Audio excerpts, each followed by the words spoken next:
Hey guys, this is Josh with Trillium Wild Edibles. I want to shoot a video on identification. This is Lambsquarters, or Wild Spinach, in its very young stage. This is a noxious weed. It will pretty much grow anywhere. Very commonly found in yards and lawns and fields. And then once you find it, all you have to do is just thin them where you want them to grow. And you can continue to grow these plants out without really doing anything at all. But we're not going to talk about that today.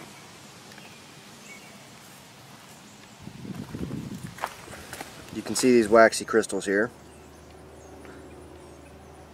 These are one thing that makes the plant waterproof.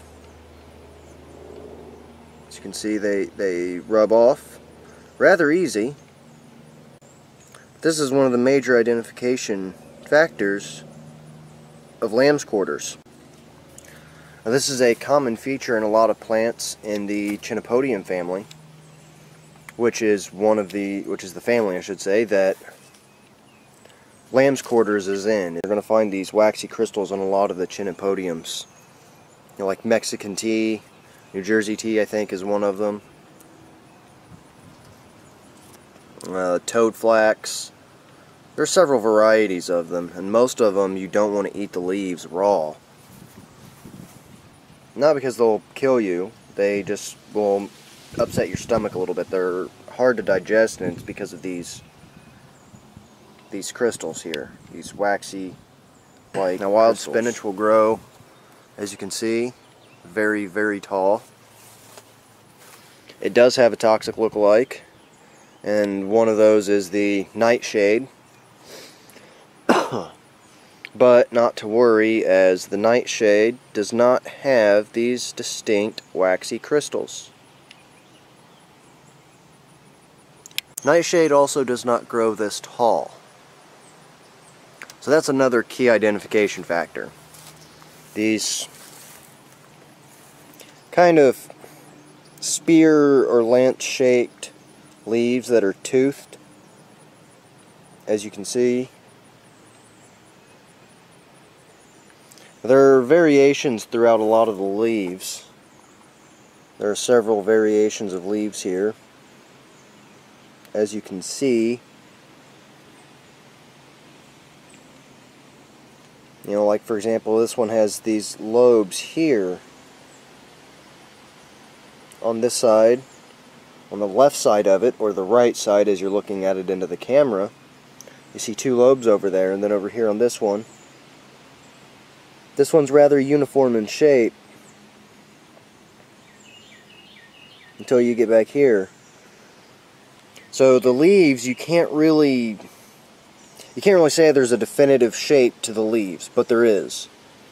It's a definitively changing shape, in my opinion.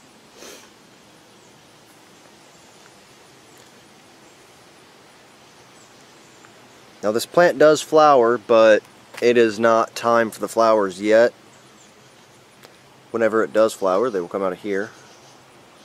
This plant has a very, very thick stem. The stem has the same crystals on it. If you look down there and watch after I grab my thumb, it's no longer white.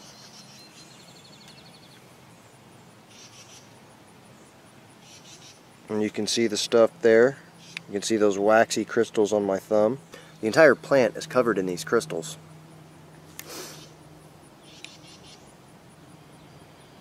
A very, very key identification factor. Now, as you can see here, this stem is ribbed. It may look square, but that's just because it's ribbed. The stem here is a hexagon because of these ribs.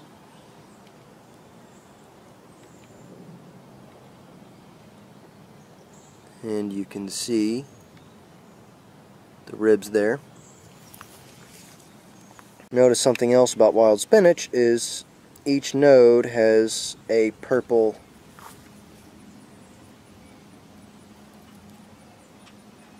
mark in it. And you'll see this, like I said, on each node.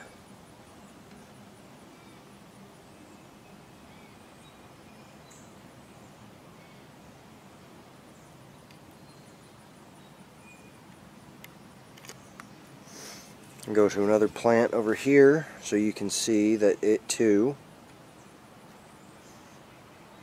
has purple tinges in the nodes. Another identification factor. We'll go to the other side. And again, here you can see this purple in the node. Sorry about that.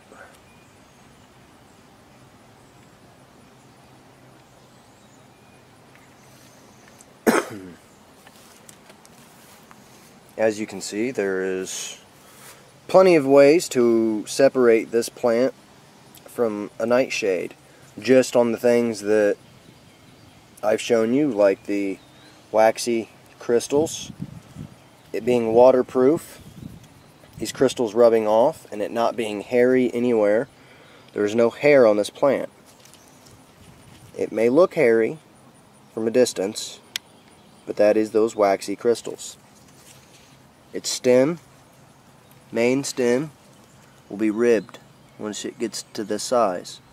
You can see these ribs there.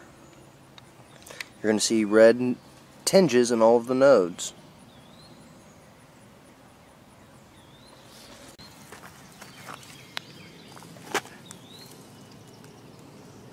Here is a very, very tiny Lambsquarter or wild spinach plant just coming in. You can see there are several here. I want to show you what they look like small and big.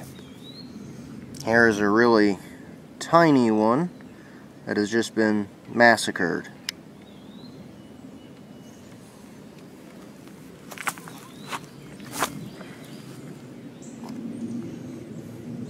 But as you can see, at this point, those red tinges in the nodes are non-existent. So make sure you pay attention to these little crystals.